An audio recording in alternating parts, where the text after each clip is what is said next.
Ngibingelele kuwe mlaleli, ngiyathemba ukuthi-ke uyaphila-ke. Mina-ke nje ngizocela kuwe-ke lana ukuthi-ke uma kuwukuthi-ke usamusha kulona-ke ikhasi-ke leli-ke noma-ke uyaqala ukungena kulona-ke, wenze nje okulungile-ke laphana-ke ungixhase, ungaphumi-ke ungacindezelekile-ke ibhathini subscribe nje kubiza imali kumahhala nje kusho nesenti-ke khona uzokwazi phela ukuthi-ke uqhubeke uthole nezinye-ke iy'ndaba-ke eshisa bhenzi lokhu ngikufakela zona-ke kulona-ke ikhasi-ke leli-ke ukuze ungaphuthi endaweni zanjengamanje ungabe ucindezela-ke ibhathini u-subscribe njengamanje-ke. Udaba-ke ngilethele lona-ke namhlanje ngilethele-ke udaba oluyisihluku ngendlela-ke emangazayo-ke laphana-ke kubikwa ukuthi enhlangeni ngaseGome mawudlula eDondotha kweSakamthethwa Empangweni.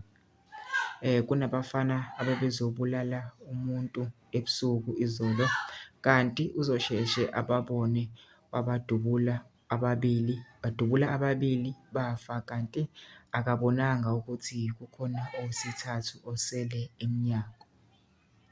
Lo obesele emnyango wase edubula lona washona naye, okusho ukuthi kushone izigebengu ezimbili kanye nomnikazi womuzi.